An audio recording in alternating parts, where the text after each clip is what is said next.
अस्सलाम वालेकुम people, welcome to defence outpost. तो रिसेंटली चाइना से पाकिस्तान एयरफोर्स के जो J-10C एयरक्राफ्ट हैं उनसे रिलेटेड एक रिपोर्ट आई है, जहां पर J-10C एयरक्राफ्ट के जो चीफ डिजाइनर है वैंग हाईफेंग उनका नाम है, और इन्होंने J-10 के जो रेडार सिस्टम्स है उनके ऊपर भी काम किया हुआ है। उनसे रिलेटेड रिपोर्ट यहां पर चाइना का जो स्टेट मीडिया है CGTN या CCTV उन्होंने पब्लिश की है, जिसमें ये चीज यहाँ पर कही गई है। जब 7 मई 2025 को चाइनीज J-10C एयरक्राफ्ट ने इंडियन एयरफोर्स के एयरक्राफ्ट को शूट डाउन किया, तो वहां पर कंप्लीट जो रोल है वो J-10C एयरक्राफ्ट ने प्ले किया और कोई एयरक्राफ्ट यहां पर मौजूद नहीं था। क्योंकि पहले यहां पर एक जो फेमस क्लेम था जिसे पाकिस्तान एयरफोर्स भी मेंशन कर चुकी है, और इवन जो इंटरनेशनल कुछ आउटलेट्स हैं उन्होंने भी मेंशन किया है कि यहां पर J-10C एयरक्राफ्ट को लेकर पाकिस्तान एयरफोर्स ने एक किल चेन क्रिएट की, जिसमें एक एवैक्स जो कि मोस्ट प्रोबेबली सैप 2000 एरा है जो कि बैकग्राउंड में ऑपरेट कर रहा था, उसने यहां पर J-10C एयरक्राफ्ट से फायर होने वाली जो PL-15 मिसाइल्स हैं उनको गाइड किया, एंड देन उन्हीं मिसाइल्स ने इंडियन एयरफोर्स के जो एयरक्राफ्ट हैं 7 से 8 जो उनके प्लेटफॉर्म्स हैं उनको हिट करके शूट डाउन किया। यानी कि अगेन यहाँ पर दो साइड्स हैं, एक साइड जो है वो चाइनीज साइड है और दूसरी आप कह सकते हैं कि यहाँ पर पाकिस्तानी और इंटरनेशनल साइड है, जो कि यहाँ पर कह रहे हैं कि J-10C एयरक्राफ्ट के साथ और बाकी जो पाकिस्तान एयरफोर्स के जितने भी एयरक्राफ्ट थे उनके साथ जो एक एवैक्स एयरक्राफ्ट था या कोई और सोर्स ऑफ गाइडेंस जो था वो मौजूद था। किल चेन के अंदर कोई और कंपोनेंट्स मौजूद थे जिन्होंने J-10C एयरक्राफ्ट को इन एयरक्राफ्ट को शूट डाउन करने में हेल्प किया। लेकिन चाइनीज साइड का यहाँ पर कहना है कि J-10C एयरक्राफ्ट ने खुद ही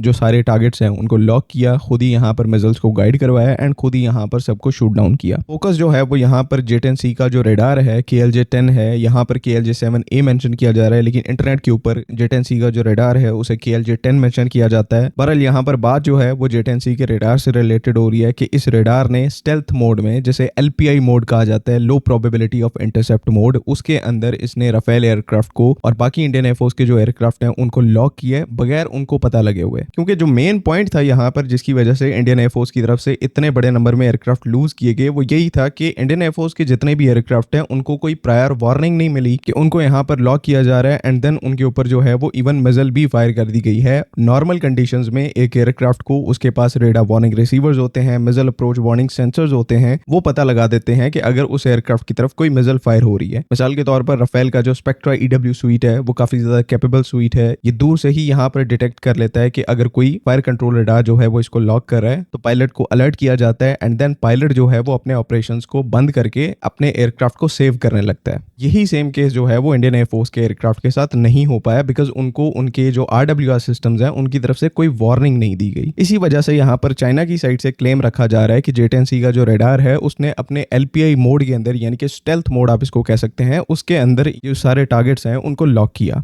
लेकिन दूसरा एस्पेक्ट यहाँ पर यह है कि कोई और प्लेटफॉर्म जो है वो गाइडेंस प्रोवाइड कर रहा था, जिसकी वजह से J-10C ने अपना रेडार जो है वो ऑफ रखा और इंडियन एयरफोर्स के एयरक्राफ्ट को यहाँ पर पता नहीं लग पाया कि उन्हें कोई चीज यहाँ पर लॉक कर रही है। अब इसको समझने के लिए थोड़ा सा यहाँ पर डिटेल में जाना पड़ेगा और J-10C एयरक्राफ्ट का ये जो रेडार है और इसका जो LPI मोड है इसको यहाँ पर समझने की जरूरत है। LPI मोड जिस तरह से पहले बताया कि लो प्रोबेबिलिटी ऑफ इंटरसेप्ट मोड कहलाता है। इस मोड के अंदर जो आपके एयरक्राफ्ट का रेडार है वो लो पावर के ऊपर ऑपरेट करता है, अपनी जो इलेक्ट्रोमैग्नेटिक एमिशंस हैं उनको कंट्रोल रखता है और शॉर्ट एनर्जी बर्स्ट को फायर करता है, यानी कि छोटे छोटे एनर्जी के बर्स्ट को फायर करता है, जो कि अगले एयरक्राफ्ट को सिर्फ लॉक करने के लिए काफी है, बजाय उसको वार्निंग दिए कि उसको कोई एयरक्राफ्ट जो है वो लॉक कर रहा है। इतनी एनर्जी यहाँ पर यूज नहीं की जाती कि एयरक्राफ्ट का जो RWR सेंसर है, रेडार वार्निंग रिसीवर है, उसको पता लग सके। यानी कि जितने थ्रेशोल्ड के ऊपर आपका RWR ऑपरेट करता है उस थ्रेशोल्ड से, उस पॉइंट से नीचे LPI मोड में J-10C एयरक्राफ्ट का जो रेडार है वो अपनी बीम्स को फायर करता है, जिससे राफेल के ऑनबोर्ड जो सिस्टम्स हैं वो ये सही तरह से डिटेक्ट नहीं कर पाते कि कहीं से उसको यहाँ पर लॉक किया जा रहा है और पायलट को यहाँ पर कोई वार्निंग नहीं जाती। तो LPI मोड का यहाँ पर ये फायदा है कि आप एयरक्राफ्ट को बगैर पता लगे उसको लो एनर्जी का इस्तेमाल करते हुए एयरक्राफ्ट को लॉक कर सकते हैं। ये कैपेबिलिटी जो है वैसे तो सारे ही AESA रेडार्स के अंदर एग्जिस्ट करती है। J-10C के अंदर भी एक AESA रेडार है, तो उसके अंदर भी LPI मोड में ऑपरेट करने की जो कैपेबिलिटी है वो एग्जिस्ट करती है। और ये यहाँ पर जो चाइनीज रिपोर्ट है उसमें कहा जा रहा है, अब ऐसा पहली दफा हो रहा है कि मैं अपने चैनल के ऊपर चाइना से एक ऐसी रिपोर्ट के ऊपर बात कर रहा हूँ जिसकी कोई सेंस नहीं बन रही, जिससे रिलेटेड चीजें यहाँ पर क्लियर नहीं है। क्योंकि 7 मई को जब इंडियन एयरफोर्स और पाकिस्तान एयरफोर्स आमने सामने आई तो ये जो सारी एंगेजमेंट है ये बहुत लॉन्ग रेंज के ऊपर हुई। ऑलमोस्ट यहाँ पर जो डिस्टेंस था दोनों एयरफोर्सेस के एयरक्राफ्ट के दरमियान वो 150 से 200 किलोमीटर का था। क्योंकि सबसे जो दूर एयरक्राफ्ट शूट डाउन हुआ था वो एक राफेल था जो कि 180 किलोमीटर के ऊपर शूट डाउन होकर क्रैश हुआ था। तो मोरलेस जो यहाँ पर डिस्टेंस था दोनों एयरफोर्सेस के एयरक्राफ्ट के दरमियान वो यहाँ पर 200 किलोमीटर का था। अब 200 किलोमीटर के डिस्टेंस के ऊपर एक फाइटर एयरक्राफ्ट का रेडार LPI मोड के अंदर 200 किलोमीटर दूर किसी टारगेट को यहाँ पर देख तो सकता है लेकिन उसको लॉक नहीं कर सकता। और PL-15 को जो मिड कोर्स अपडेट है यानी कि दरमियान फासले में जो अपडेट्स हैं कि एयरक्राफ्ट यहाँ पर नहीं यहाँ पर है, ये LPI मोड के थ्रू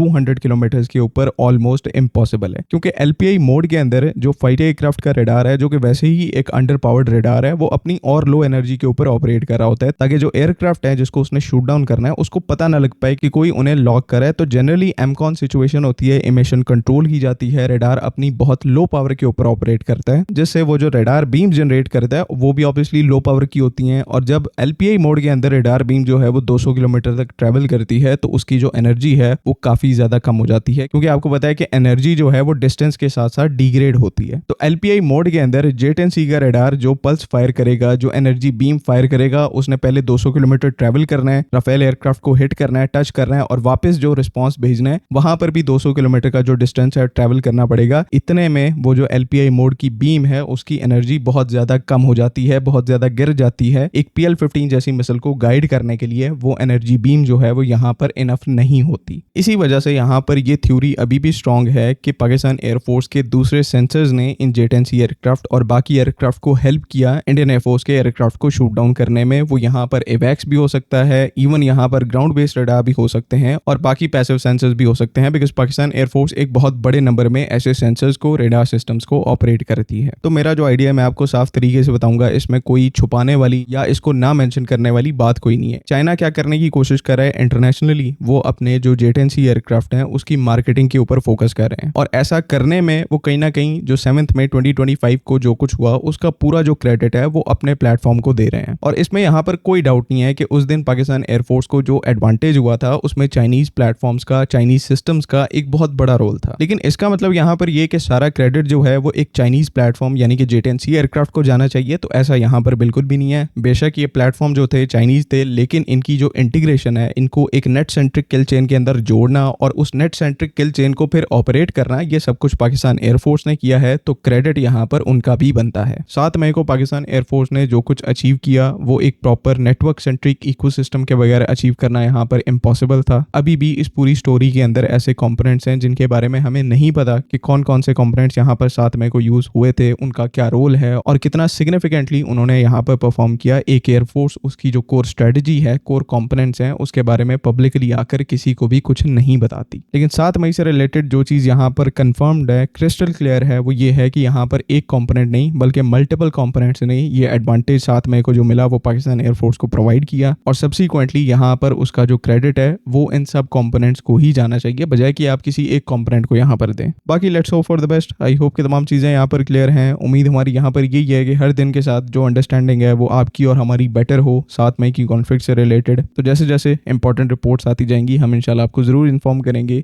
बाकी अगली वीडियो तक के लिए अल्लाह हाफ़िज़। पाकिस्तान जिंदाबाद।